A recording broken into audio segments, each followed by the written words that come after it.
Welcome back to PPCM's Painful Truth. Today's guest, Dr. Miasha Gilliam. Hi, how are you? Hi, how are you doing this morning? I'm doing good. Thank you so much for your time today on talking about peripartum cardiomyopathy and your personal experience and kind of your journey. Is it better to turn that way? Yeah, actually, I could see you much better now. So your name, you are a doctor, correct? Yes, Doctor of Communications and Counseling. How do we reference you as? Dr. Miasha? Dr. Miasha in Virginia. Yes. So when were you first diagnosed? I believe that you've had many pregnancies. Tell me about each one, if you can remember what made the PPCM, or did you have PPCM throughout all your babies? But when were you first diagnosed? At what age? I was first diagnosed at 37 years old, and that was with my sixth child, which was my son, Isaiah. Prior to that, I had no other issues with the 5 pregnancies previous. So it was just the one pregnancy? Yes. And it was the last one? Yes. Okay. So yeah, it's interesting. I've been hearing that like every pregnancy is different. Sometimes I had PPCM with my 4th, but not my 6th. So it's interesting. And how did you obviously, when you were pregnant, you knew that there was something not right because of your previous pregnancies. When did you start? At what point during your pregnancy were like, wait, this is definitely not something that can compare to, that's different? At what month? I was about 8 months pregnant. I noticed that I was more fatigued. I had swelling in my ankles and in my feet, which I never had during any of the other pregnancies before.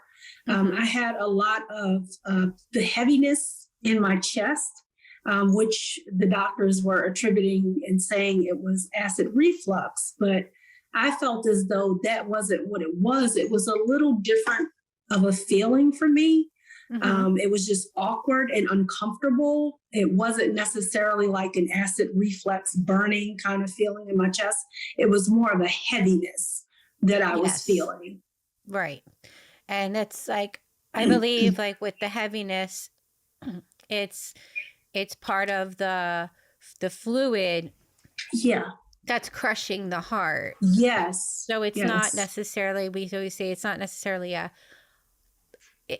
the heart is caused by the fluid. The heart is perfect until pregnancy-induced complication of pregnancy-induced heart failure. Yes.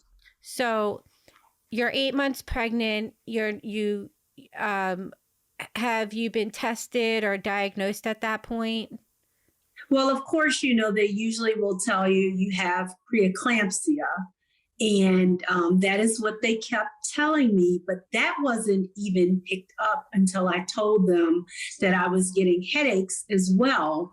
And I kept enforcing the fact that I really need you to pay attention to my blood pressure because I'm feeling a lot different. I feel, I just know something is off. I'm not quite sure what is off, but I know something is not right.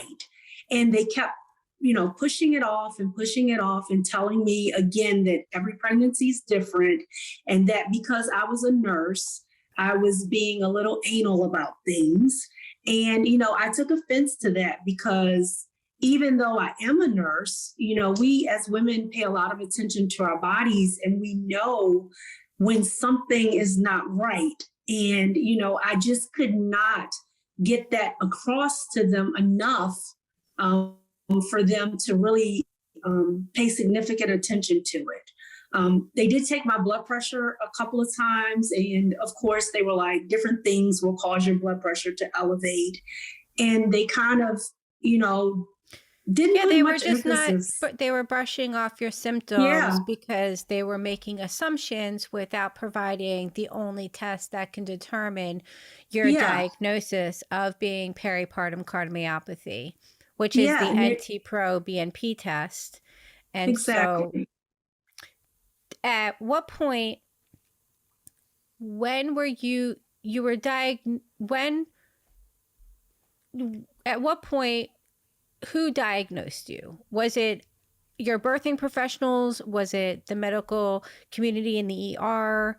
And what happened? Like, were you diagnosed when your life was at that point in a Yes. serious threat? And I was going to say that's really the sad part is that I went throughout the pregnancy, and it wasn't until I got into enormous issues that I was diagnosed after I was on a ventilator, and it got to that point.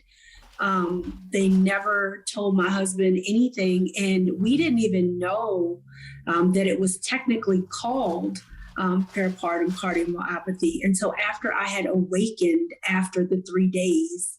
And the ER professionals actually told me. It wasn't even the cardiologist that notified me. Interesting. And at that point, when they said you are diagnosed with peripartum cardiomyopathy, PPCM, obviously your response was, well, what's that? Because you had Exactly. previous pregnancies. Exactly. I had And no clue what it was, and we didn't even learn about it in nursing school. So I really was at a loss for what it even was or what it meant for me at that point.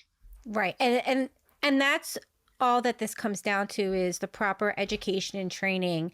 And Right. I think it says this, if, there has been maternal mortality for a very long time since women have been giving birth. And so, as I always say, it's just interesting that the wires didn't connect Right. sooner, Right. and that the wires are finally connecting due to having social media, being able to come together, you and I, across the world, and to talk about, the sisterhood of women's heart and health and wellness during pregnancy. And, there's something that's very interesting that, that's brought up, that this disease is global, but it does Yes. target, it does target genetically. Yeah. And are you familiar with any of the genetics that go with that? No, I'm not. So there are specific blood tests that I'm told, and I can actually, if you go to the website of ppcmfund.com, and this is provided by the IPAC Research Lab from Dr. James Fett and excuse me, Dr. Dennis McNamara. He's at the University of Pittsburgh. And they have centers and studies and everything. And, with a woman, we have all these new studies of it being genetic. And so, for me, I had, going back, learning that, okay, I've never personally had any heart problems my entire life. My mom even said, you've been healthy and perfect your entire life. Right. Right. But there could be cardiomyopathy either in the family or something like that. And so it's always good to have the genetic test to know. I don't know what happened. You signed out. There we go. There you are. And so I have on my website, there is, I think it's it's the SFLT1, which stands for cardiotoxic, the fluid with the PIGF, which is the placental growth factor.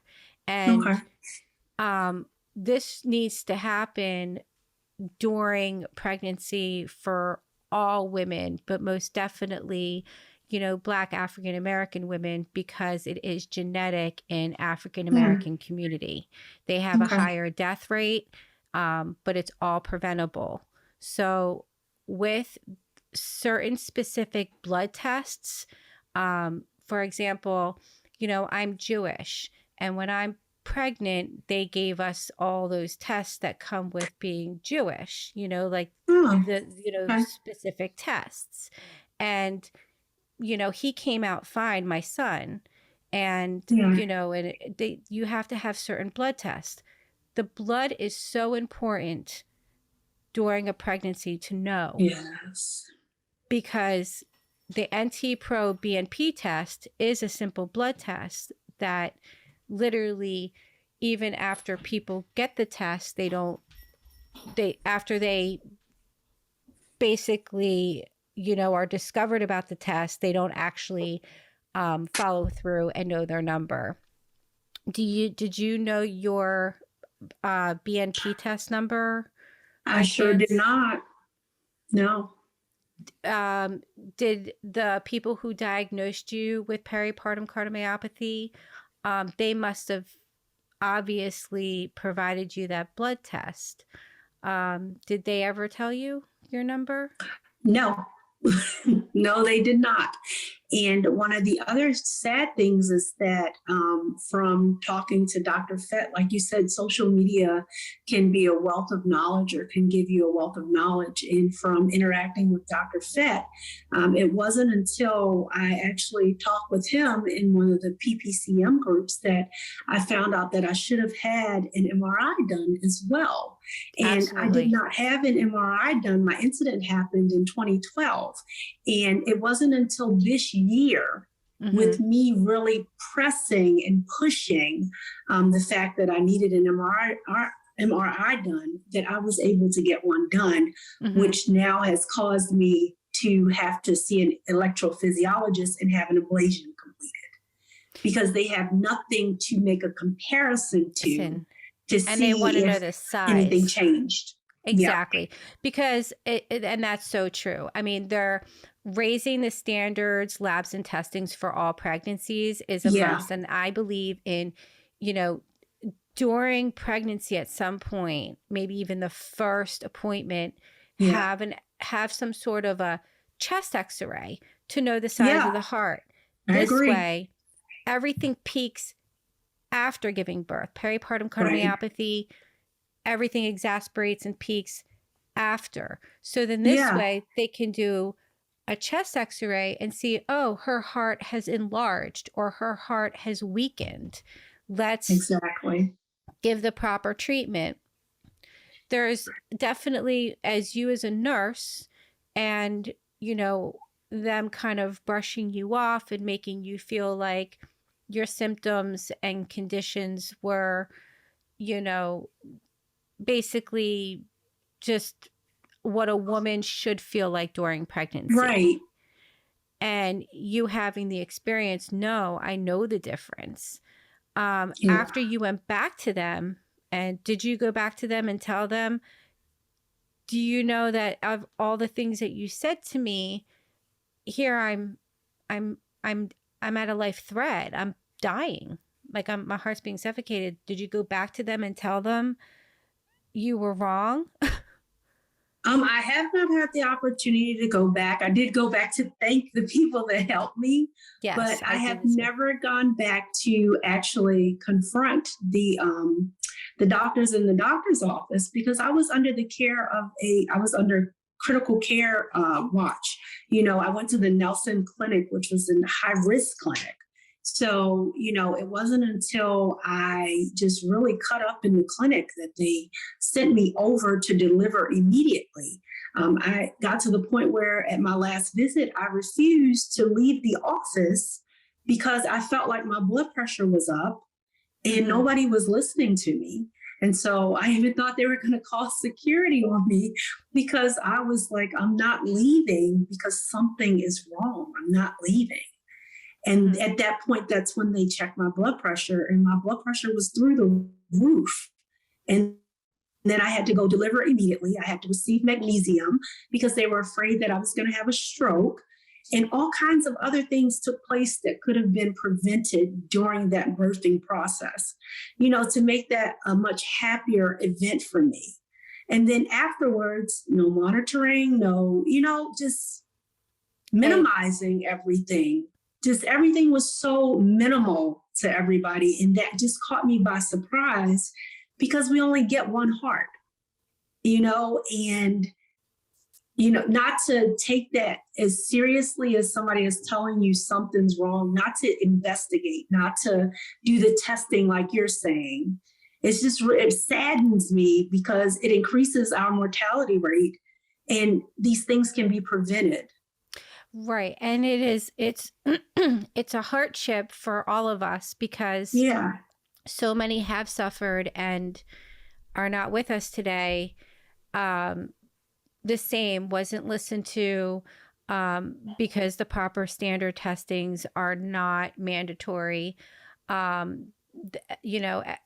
has not approved the kits and the instruments that should be approved, which is why United States of America, as we are as a country, we're one of the richest countries in the world. We have one of the highest death rates in the world for maternal mortality.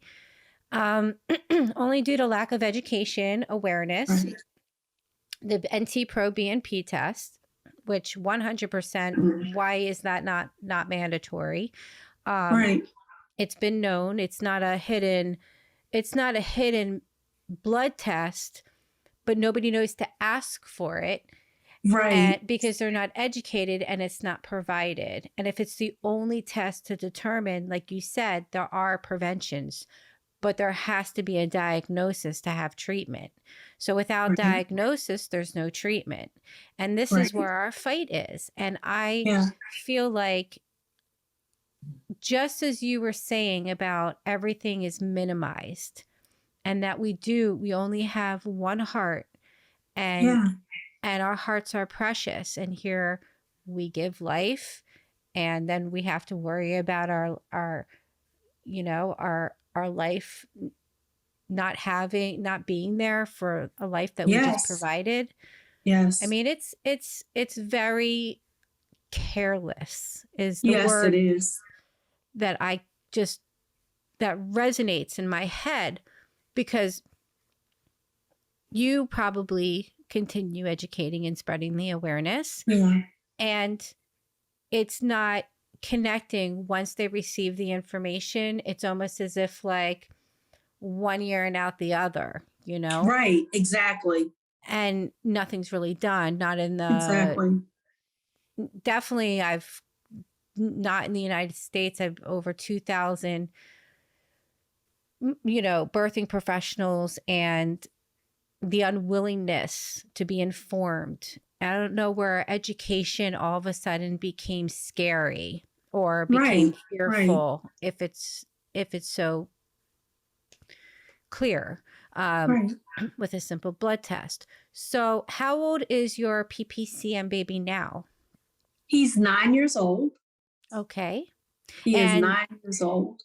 Wonderful. So he's doing really well, and he's a successful PPCM baby. Yes. And he never really had any issues. It was just myself with the issues, which I'm thankful for. I'm thankful that he didn't have to stay in a NICU or stay at the hospital or anything. He went home and I stayed in the hospital because, of course, I was still unconscious on the ventilator. But the other thing that really saddens me is that the long-term effects that PPCM has on us, it affects our life in so many ways that people can't really imagine. And a lot of people don't talk about it. It affects our family. It affects our livelihood. It affects every single part of our lives, especially with us being mothers. Those that are the nurturers, those that are the ones that everybody depends on. Yes. And so, that's why I love that you all are bringing such awareness to this, because it is so needed. It's amazing to me that we don't see commercials on this. It's amazing to me that we don't see many more conferences held by cardiologists or pediatric specialists on this disorder. And I wonder where the missing link actually is in that. And me too, because they are aware. I have been for 5 years. I've reached out to, many, many organizations, many people, and it's like, it's really a hardship, which is why I started this platform, which is why I do have a background in film. I've been working with motion picture industry, working on top TV shows and movies for over 18 years. Right. I had my grief and it does affect the whole family. My mother passed away and my father passed away. The stress kills, and I think it traumatized my mom, 4 months after my heart surgery. It took me down. Yeah. Not PPCM, but it took me down of the guilt. Yes. Of, I think, that we carry. Yes. Because it's not like PPCM is not our fault as much as the doctors wanted to make me feel like it was my fault. Yeah. But it definitely wasn't, and it's not your fault. It's not your family's fault. It's the lack of the education and training. Yes. And, for birthing professionals to have such a love to want to bring life in the world and to make it joyful and holistic and stuff is wonderful. But there's the other side, and it really should not be brushed under the rug at this point anymore. And so you're right. These conversations are so important, so informative. And I mean, what could you inform a person today who is listening to this? I believe that when we think people are not listening, they truly are. And I didn't know that until feedback came. We didn't know this was happening. And, and we went back and we looked at your website and we took the proper testings and we figured it out. And thank you so much. And I didn't know who that person was. So there are so many people that learn from wounds of the wisdom of wounds. Like your wounds have wisdom. And through this whole process, what could you possibly tell somebody that could maybe help them in their situation, currently pregnant and not knowing what's going on and being sent home and not diagnosed and untreated? I would tell them definitely to find an organization, reach out to somebody that has the knowledge when they're being brushed off. Even if it's just so much as if you see somebody that has a PPCM page, something, reach out to somebody and acquire the knowledge so that you can advocate for yourself. Get your family involved.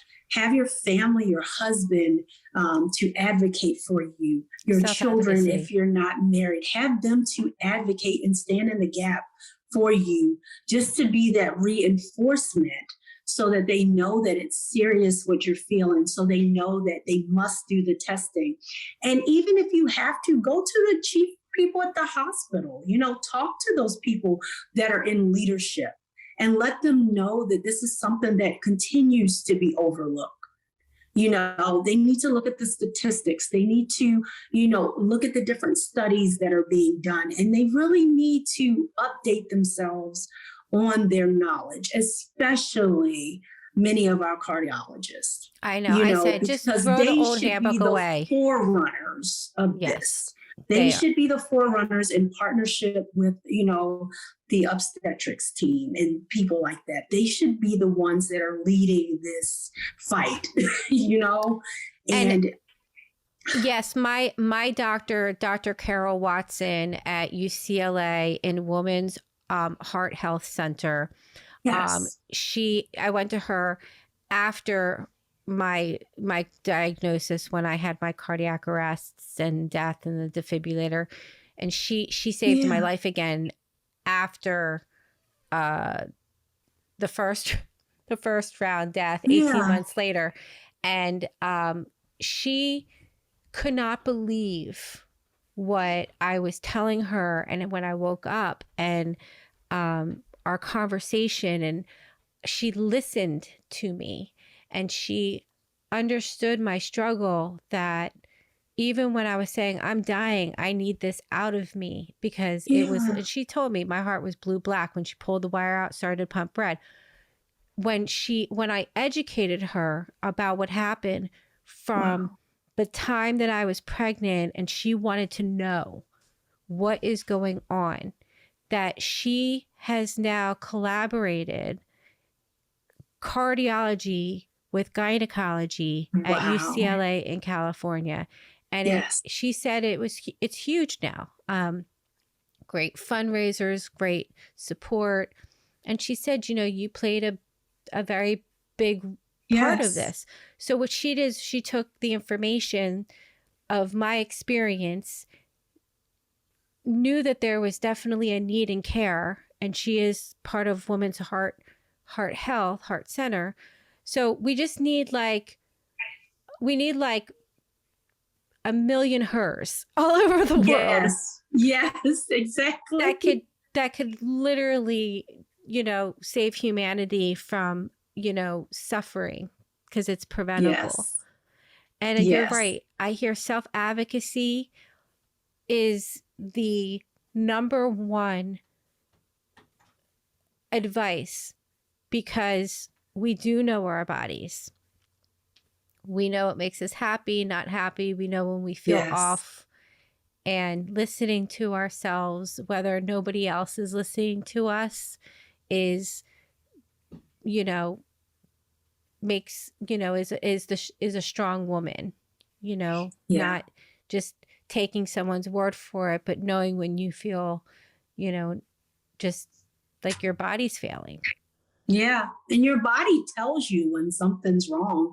A lot of times we Definitely. just don't listen to it. It tells us what we need and when we need it. We just have to listen and take heed to those things, and sometimes things are so off that you just can't put words to it, or you can't put it into words. And, I know I've had those days where I just said, I don't feel right, or I just feel yucky on the inside. It's not a medical term, but you just know that it's not right, that in Yes. your gut, in your inner being, that something is off kilter. Mm-hmm. Absolutely. And so with this, and you taking on your education with this, you started a group site as well? Yes, the dealing with pregnancy, PPCM, the after effects of dealing with it.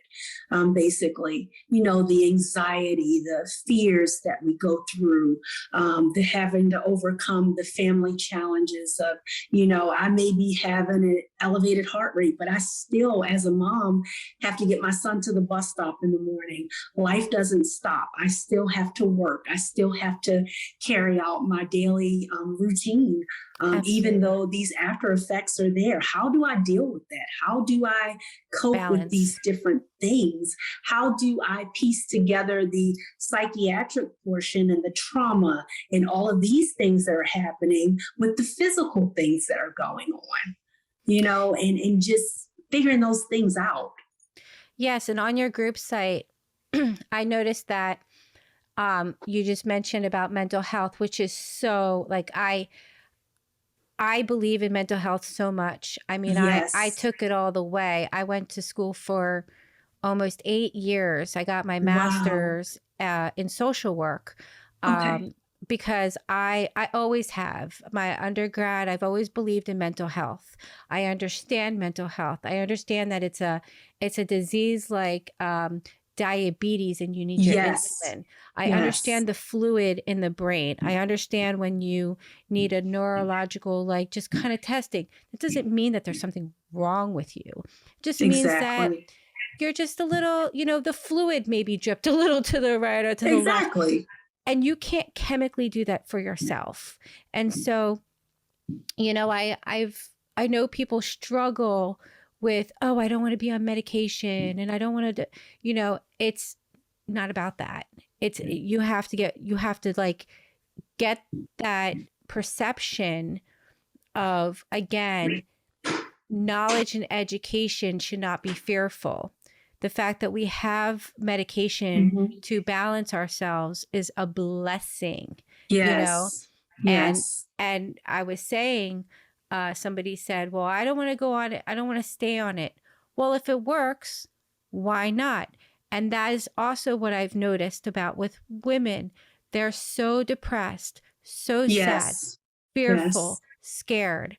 They have just like the overwhelming daily life, but now they have all these challenges. And the one thing that's wonderful is that we do have the mental health support, but there's lack of training and education. So a woman doesn't know where to go. Where do I start? I have a woman in the UK. She says, no one's putting me on medication, anxiety. I said, well, who are these people? Primary? No. There's only one doctor that can put you on proper medication, and that is a psychologist. You don't need to go to a psych doctor and talk if you don't want to. If you know, okay, I just need something non-addictive that's going to help me long-term condition and balance this imbalance feeling that I have, and then you stay on it, give your mind to condition and, you know, moisturize and balance for a year, and then you start seeing change. You start feeling good in the now, in the present moment. You're not thinking about the past. You're not thinking about the future. You're actually enjoying doing the dishes. You're enjoying doing the laundry. And then they go off of the medication and then they spiral down. The reason why they felt good was because the medication was working. And then they think, oh, I'll go off of it. And then it's like you worked so hard to get to that point that you forget that you worked really hard. You stay on it. And there's nothing wrong with that. If that's how, you know, this is going to be for us as peripartum cardiomyopathy survivors, where we have our follow-ups, we still have all of these things that of the unknown, our lives are shortened because we were never diagnosed during pregnancy. And we're angry. I'm angry. I am too. Yeah. I am too. And I'm pretty sure many of us are. But maybe some of us are afraid to admit it, but we have every right to be angry. You know, every right, because our lives are forever changed. Our families' lives are forever changed. Yeah. This disease strips families apart, can strip, you know, your everyday, you know, routine. You know, I loved what I did, you know, but now I decided to, you know, and I still have a locations company and stuff, but this is now me. This has forever changed me. And I can't let one day go by where I don't say Awareness Day is every day. Every day. Because every 3 minutes, a young woman, a young girl, or our children's children will continue to suffer. Yes. And it's unacceptable. And I love what you're doing with your film. Tell me about that. This film is to bring awareness and help people to see how frequently this disorder is happening and what it is. You know, help them to get a depiction of what actually happens to a person that is experiencing the symptoms of it. And, you know, that you can overcome it, you know, that you can take one day at a time and you can overcome with the right family support, with the right knowledge, with the right education. You can persevere. And I'm so glad that you said something about the mental portion of it, because people don't talk about that part of it. People don't want to mention it because people stereotype you. You know, if you're on medication, if you're on different things, and it makes people shy away from getting help. And And, you know, there's nothing wrong with mental health. And you know what? It needs more awareness, yes, because it does. dementia BNP test can show elevation in fluid Yeah. and blood. Now, our brain is so powerful. Yes. I believe our mind can actually heal our body. Me And too. if our minds are not sharp Yes. and isn't conditioned, and I believe, I have my crystals, and I even have them here. I have, I believe in, in prayer, in meditation, in like healing, self-healing. Yeah. And I believe that that's part of a gift that we can give to our minds, because our brains deserve to have Yes. it. Yes. And without having this awareness that shouldn't be looked at as a bad thing. I look at his mental Right. health as, just a brilliant, observing type of, like, that the mind is so amazing. It is. Wouldn't people want to know what is going on in my brain? What can I Right. make better? How can I nourish it? So then that Right. way I can nourish my heart. I can nourish my organs in my body, knowing that my balance in my mind. And, people fight with themselves internally, and they're not kind to themselves. That's right. And then they do like things that are like the 1%, like things that, whether it's, I don't know, a cigarette, a beer, or whatnot, but it's like, instead of taking the good medication, Right. that would Right. make you actually feel good, Right. like Zoloft. It's simple. Right. They do Trazodone the at night. temporary and have to continue to do that. And they harm other things in their body instead of just, help. getting themselves back in balance. And it's okay. I mean, it's okay. Get yourself back in balance so that you can think clearly, so that you can figure out your next steps, so that you can figure out a plan for yourself, because you can't do any of that without being clear in your mind. And everybody around you will appreciate it. Yes, they will. Yes, they when you will. help your mental health, everybody around you will be much happier too. So it does do a good, it serves so much. And I actually, in 2019, in around May, it was actually May 8th, 7th, 8th, and 9th, I attended a mom's group in Washington, D.C., and it was Moms Congress that got the postpartum depression through Congress for a bill to pass. Wow. And awesome. I participated and spoke to the senators about, the importance of postpartum depression bill needing to clear, because peripartum cardiomyopathy survivors really need advocacy and support. And so, it was a reason, and women there looked at peripartum cardiomyopathy as, I don't know if it was like women who have heart failure. There's no level of depression. Pain is pain. Whether you have a back pain, whether you have a side pain, pain is pain. And that's right. with women who survive death after giving birth is not, how you say, there's no competition between a woman who gives birth and just is naturally depressed because of the things that are going on in her mind that maybe she lost during pregnancy. It's a chemical imbalance. Yeah. A chemical imbalance is a chemical imbalance. Yes, it is. And so I remember one woman said, I hijacked the conference, which I kind of probably did.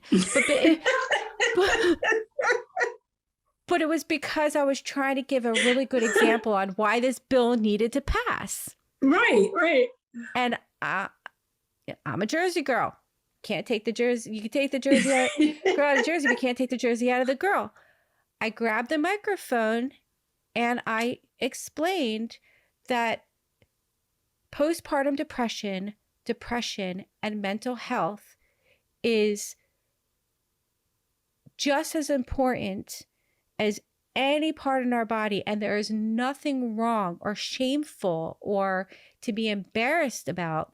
That's right. To learn and to not take education about this as dramatic or as a competition. It's not about that.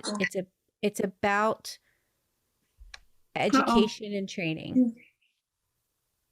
I lost you. It's about the education and training behind what we should already know, like the BNP test for pregnancy-induced heart failure complications diagnosis. It's just awareness, and why not have that?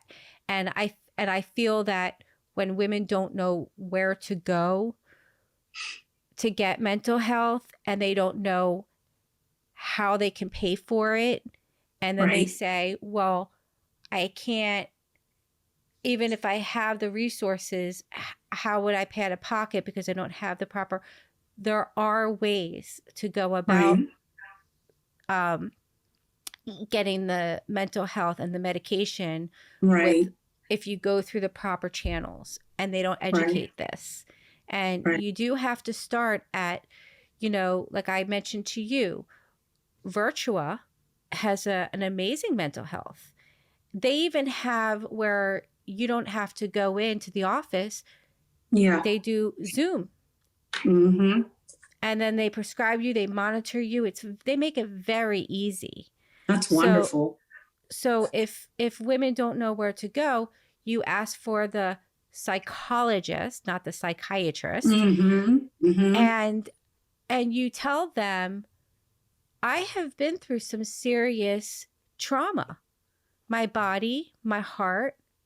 Yeah. You don't just say anxiety.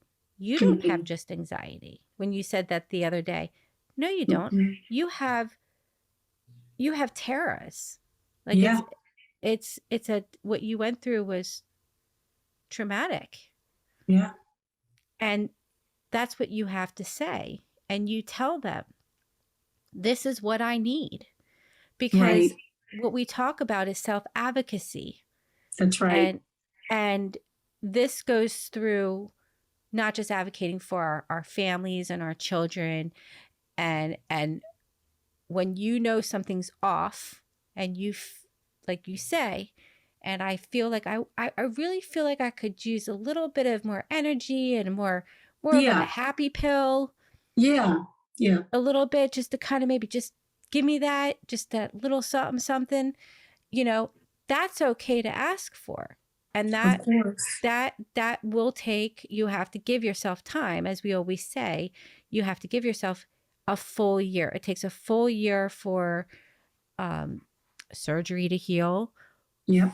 If you move, it takes a full year to kind of learn your bearings and your transition. Yeah. If you have had anything traumatizing, it does take a full year because our minds can only handle so much. Right.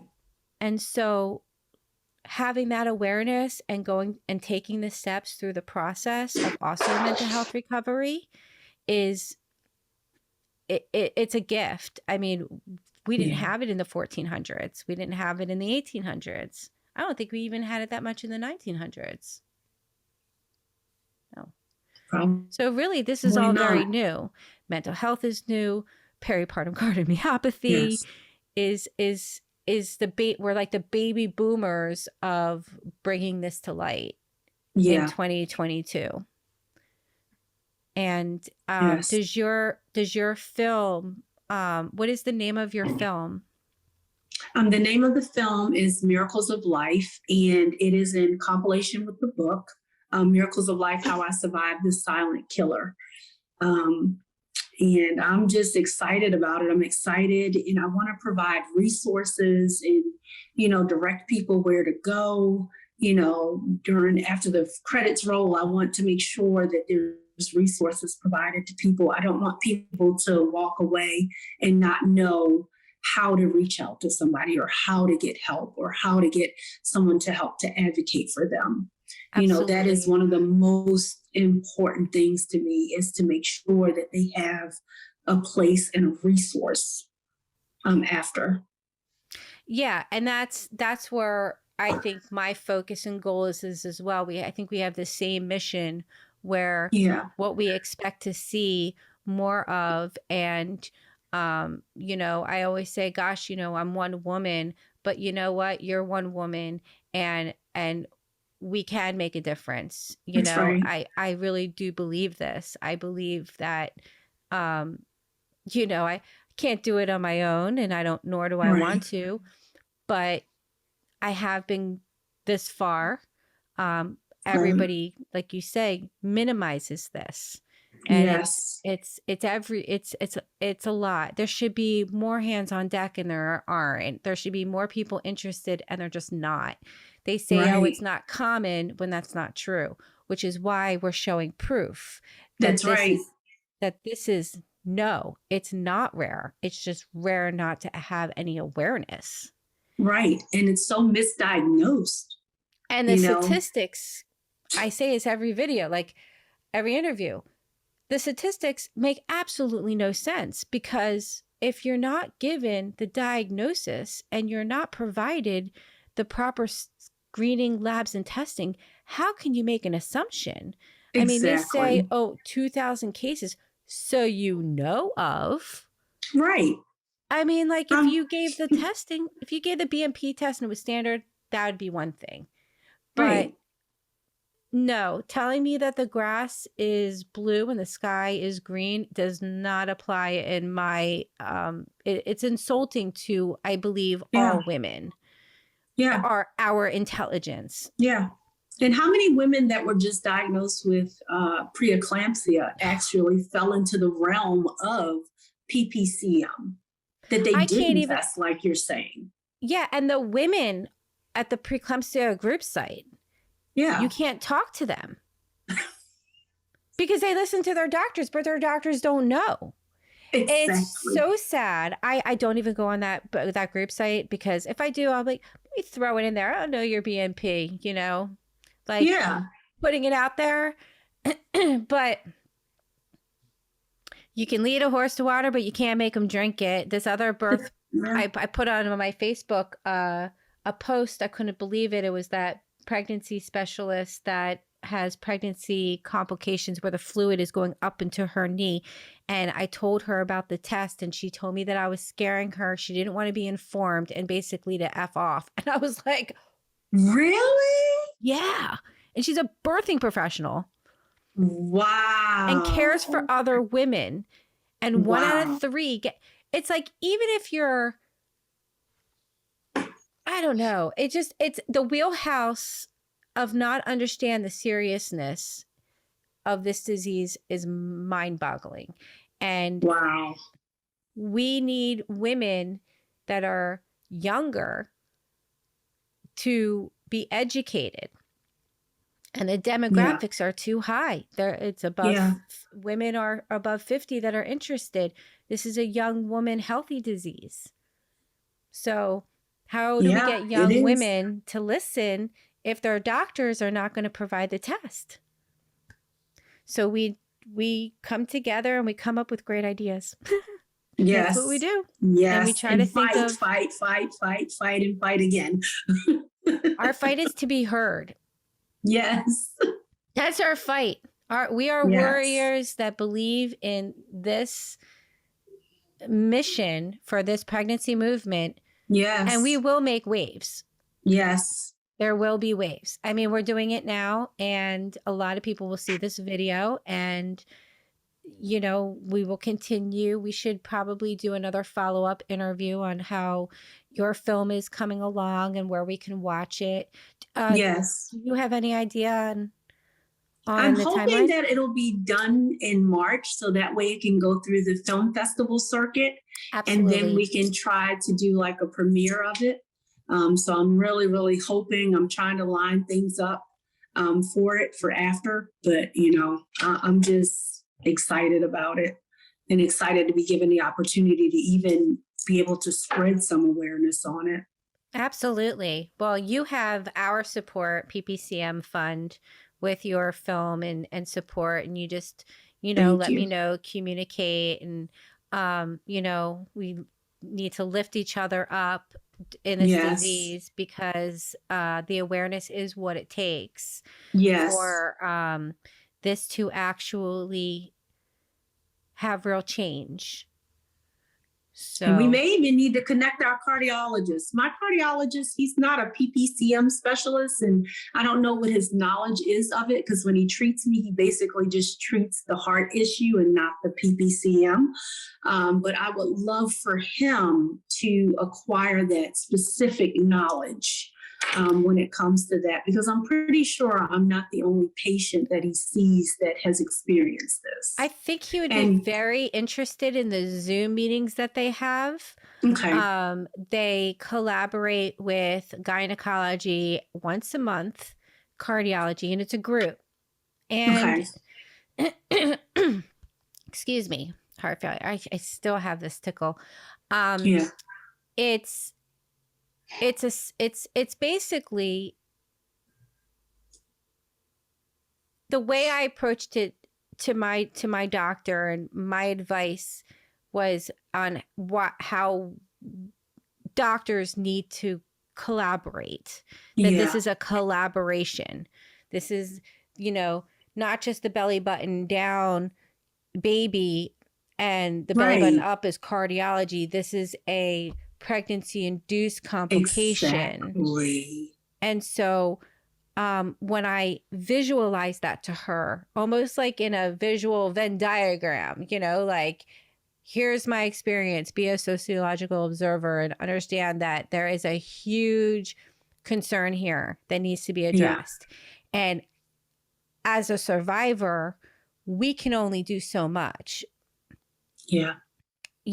I'm not a medical professional, but I know more than the medical community about specific blood tests, about certain studies, about the awareness. And so in order for them to have any type of, bringing this to light, it's our responsibility. It is. It is. Because we didn't die. We didn't stay dead. That's right. That's right. Every day that we wake up and have breath, it's our responsibility to advocate for another. Absolutely. Well, on that note, I think that you are wonderful, and thank you so much for your time. And I appreciate you so much. And I look forward, to our years and having just an abundance of blessings, and getting justice for this disease. Yes. I love those words. Yes, exactly. Yeah. Well, thank you. Is there anything else that you would like to, we are going to have another interview in the future and do follow-ups and see how your group site is doing and how things that maybe you've learned. Because I think that every PPCM woman that speaks, maybe we can all put the PPCM puzzle together. Right. There are things that we know and there's things that we don't know. And I've been learning a lot from... Me too. Dr. Fett is amazing as well. Amazing.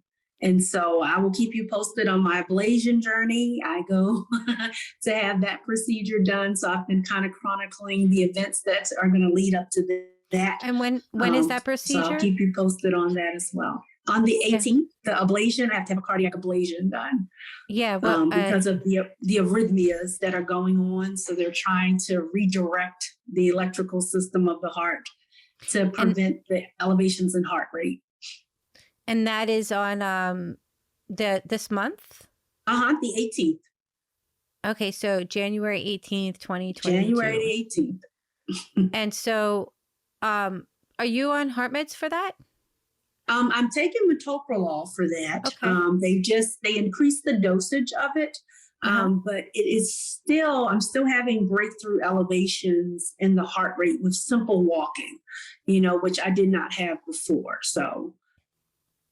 And what does that feel like? Oh my, when it happens, I get short of breath. I get the doom or gloom feeling. You feel faint. And you cannot really tell the difference in whether or not it's an anxiety attack or whether something's actually going on. And that's why I'm so grateful for my watch that I keep on, because it helps me to realize, okay, yes, your heart rate is up. This is what's going on. I just got myself one of those, a Fitbit Yes. Sense. And I've been taking my dogs for my puppy for a run and a walk every day. And I keep saying, I need to put that on. I need to put that on. I just bought it. So I just downloaded the app. But now that you just said that just motivated me, because I do have those symptoms that you just said. Yeah. I do have that. And I'm like, is it anxiety or if I feel something else? Because when I said, what does it feel like? Right. Sometimes I could feel it right in the middle of my chest. Yes. It feels like my heart is working overtime. Mm-hmm. Mm-hmm. So I was like, do I feel like I have an extra beat? I'm losing a beat, or what is going on? And it just, every once in a while, get dizzy. Then I see that I'm low. My BP is low. So yeah. So I don't think it's anxiety. So I always look at my watch when that happens, and it'll tell me. And even with these watches are amazing. You can even, my cardiologist showed me how to even do an EKG on the watch that'll tell you whether or not you're in atrial fibrillation or not. So you'll know what next steps to take. And which watch do you have? Which watch do you have? An Apple Watch. You have the Apple. Okay. But the Galaxy Watch is capable of doing the same thing. Mm-hmm. I think so I bought amazing. A Fitbit Sense. Maybe I'll get the Apple. I have to see. I think I could do an EKG on that. Yeah. And it's amazing. My husband's like, why shouldn't you get an Apple? And I'm like, but that's okay, because we're going to be doing like Apple giveaways and stuff. So we'll have stuff, I believe, for like Mother's Day and things like that. We'll have giveaways. But thank you, because this was informative to me, because I did get the watch. I do feel something, and I did wonder, what is it? Is it anxiety? I don't want to be like, oh, I'm, we can have subliminal anxiety. It's what it's called. Exactly. Exactly. We could be sitting there having the best day, and all of a sudden feeling something for no rhyme or reason. Yes. And it just hits you. I say, and sometimes I'll get that feel like when you get contrast dye, and before my heart will start racing, it'll feel like I'm warm from the top of my head. It goes down to the toes. And then immediately the heart will start racing, just racing. And then I'll get dizzy, and then I'll be like, I'll start to get nervous. And then I'm like, okay, calm down. You're fine. Calm down. My first initial reaction, take your blood pressure, do this, do that, do this, do that. And now I've gotten to the point where I'll do all of that, but I'll sit and I'll do some breathing exercises. And that generally really, really helps me to determine whether it was anxiety or whether it was actually something physiologically going on. And that's very interesting. I do the same thing. If you use very specific words, like you said, calm down, I actually sit down, I say, okay, I breathe in and out. I say calm and relax. calm and relax. Yes. And I choose those two words, calm and relax, and then once I feel calm, I can identify that's what I've been. Now I have the Fitbit, now I have the watch. I might even get the Apple, but I have, now that I know that it does work and you can get an EKG Yes, from that, it does. because we Yes. do wonder. And then when I hear of Right. subliminal Right. anxiety Yes. on top of everything, yeah, I have to calm myself. And Yeah. that's what you said, just calm down and, Yeah. take a moment, take a breather. And I think we should do that regardless. Anyway. Right. If we make it a daily practice, which I've been trying to do, a lifestyle change instead of just when it happens, Right. then we can better cope with it. And, it is so helpful. It's so helpful. It's almost like as if it can, when they say, a balance between the heart and the mind, Yes. it really can balance your day. And I believe Exactly. that, like I said earlier, I believe that the mind can also, like how you say, calm the heart, relax the heart. It's like you Yes. can't have one without the other, and you can't You sure cannot. neglect the mind and just say, oh, I don't want, to be on medication forever, and I don't want to, it's not a choice. Nope. It's a package deal. It's a package deal. Exactly. Mind, body, spirit, package deal. Yeah. Well, exactly. And then I feel like if more people, when they're going through that challenge at that very moment, because usually it's like a 15-minute gap. Yes. So yes. if you can distract and change, change the thought, changes the feeling.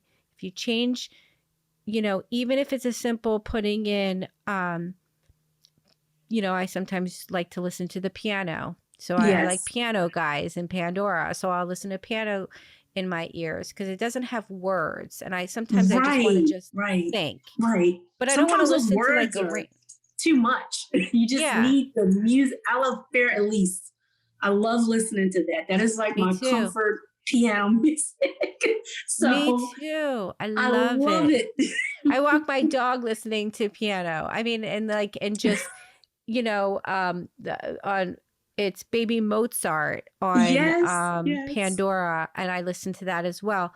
I don't like too much violin sounds or something. Like I have my choice, just simple, like relaxing piano.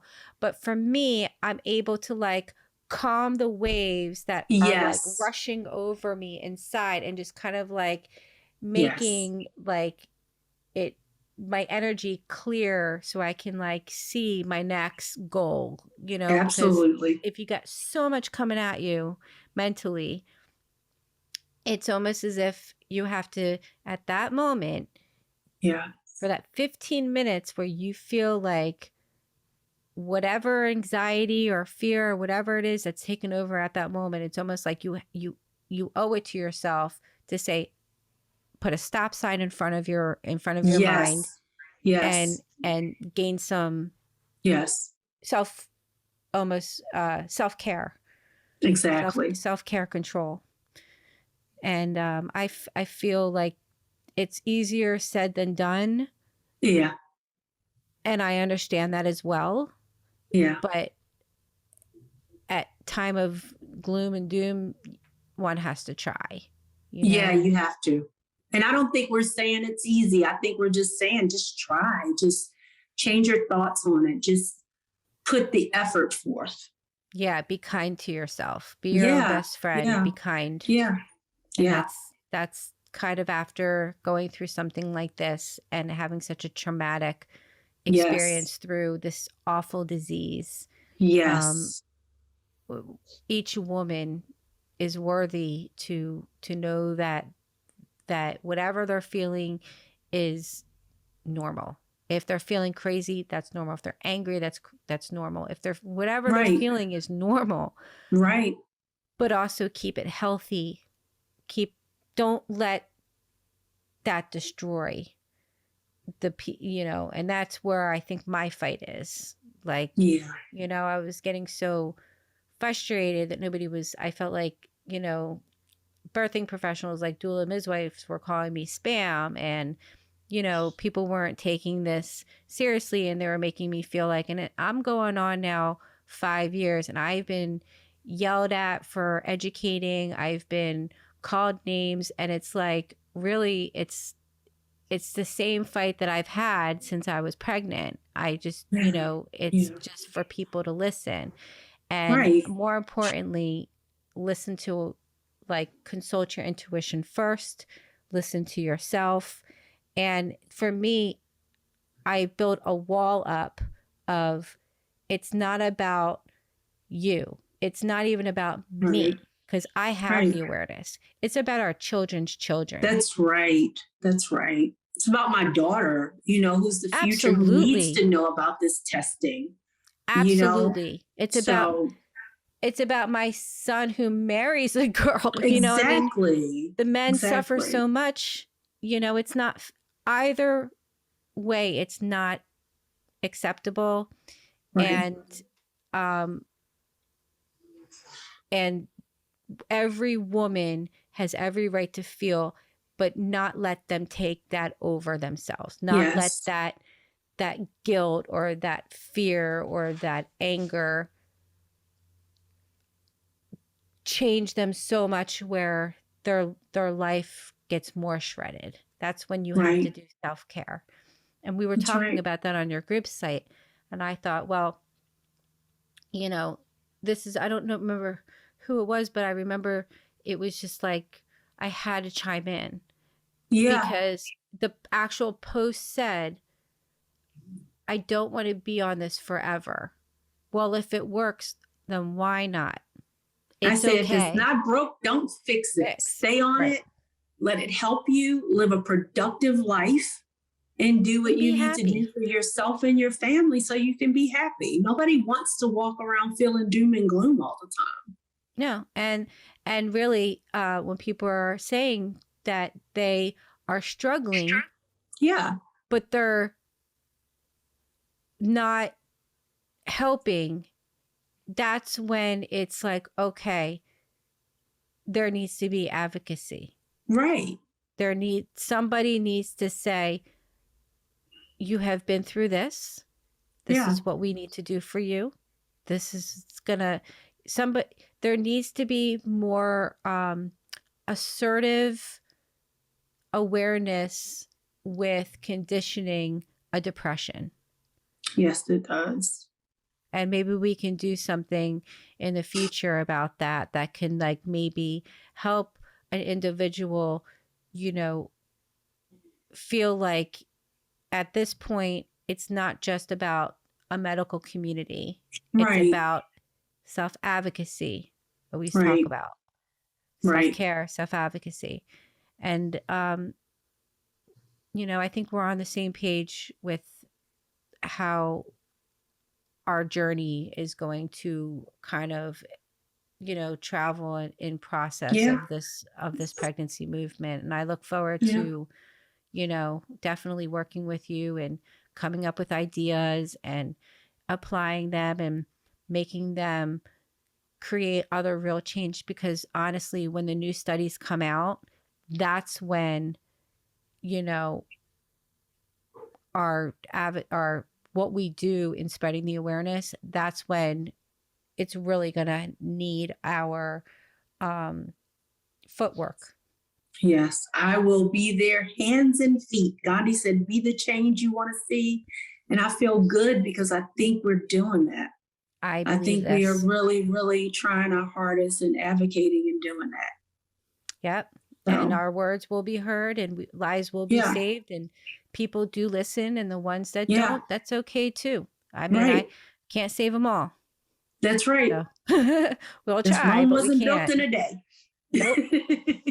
That's okay. I don't take anything personal either. I think that's part of having a strong backbone in, being, a host or a face to this advocacy and spreading the awareness, is that no matter what comes at you, what feels right. Again, Yes. it's all about how we feel. So if somebody's like, okay, well, that's really far off, or, it's just, you have to know, basically, okay, well, take the hit, Right. Right. Right. which I'm good at. I'll be Me like, too. I have very thick skin. yeah, I don't get it doesn't rattle me that people don't want to be informed. It rattles me if there are birthing professionals, though, and they work with other Yes. women. Yeah. That's what That's what makes gets me, to me. Yeah. Because and they I have think the that was the influence. disconnect. They have the influence to make the change. And I think that's probably what bothers us so much. You can make a difference. You can make the change, and you're choosing not to. Well said. That's exactly how I feel. Yeah. And when I posted the other day, and you probably can see it on my Facebook page, and there's over like 100 comments, and I removed the ones that I didn't like, and I Right. hid the ones Right. because I said it's my post, and Exactly. I said, listen, anybody who's going to defend a pregnancy specialist with a pregnancy-induced complication where there are preventions that work with other women, I'm removing you. I That's right. can't. It's the ignorance has to stop, and It does. holding up a mirror can be frightening to some people. But somebody's got to hold it up, especially when it's the care of a baby, and it means that, life or death. and it means life and death. Absolutely. Absolutely. Yeah, you should check that out on my page. I left it. I chopped her head off, but I kept it where you could see her feet, where the fluid was traveling up into her knees. And I think that was just so profound to me. It'd be one thing if it just stayed in her. Now she's got her head back, and she did look swollen, because I was like, well, if you're swollen in the face, then that's the telltale sign that you're gonna die. But she was standing on a rock with her arms back and her head back, so I can only see her legs. But when you look at the photo, you can clearly see the fluid going up to her knees. And I said, oh my gosh! I said, well, at this point, you're saying you're a pregnancy specialist, but just educate yourself so then other women don't go through what you're going through. Pretty much. Like, there's prevention. You don't need to suffer. And that was the only time that got to me. Everybody else I can pretty much take. It was just the fact that, like you said, well said, that it's the fact that she can make a difference. Yeah. She's a birthing professional. She could, it's the wheelhouse. She should be on our team. Absolutely. They all should. Come on. I know. It's like we can all work together. Right. We can all make a difference if we all stand together, united. More with voices. More united. voices. Come on. It's like... Absolutely. And that's and this is where this docuseries that I've created is going to show all of this. All of our conversations are proof with each person that I meet, each person that I talk to. I learn something else. We educate the viewers, but we also we hold up a mirror that is appalling and unacceptable. Yes, exactly. Exactly. All right. Well, thank you so very much. I enjoyed this interview tremendously. I really have. You're a pleasure. I look forward to working with you. I look forward to creating change with you and coming up with great ideas and making this this awareness a success. Yes. Thank you so much for this opportunity, and thank you for the work that you're doing. Thank you. I appreciate that. Yeah, it's definitely a lot of work, but it's this is I feel responsible for a lot of women to be able to speak and have some sort of justice. Of being heard. I think that's what we lacked. So, Yeah. well, thank you. You're a beautiful person, and I look forward to collaborating, and really just, I'm grateful. Thank you. Me too. Thank you so much. Have a wonderful year, but we will keep in touch. But have a healthy and prosperous year, and happy Same New to Year. you. Same to you. Good energy to you as well. Thank you. Be blessed. You too. All right. Bye-bye. Bye-bye. Thank you for joining us and listening to the PPCM Fund podcast. If you haven't already, please like and subscribe. PPCM's Painful Truth is made possible through the generous support of donors like you. Help us spread the awareness by donating at ppcmfund.com, or click the link below to become a member through Ko-fi. Also, remember to join us every Monday and Friday for Mom Day Fitness. Have a great day.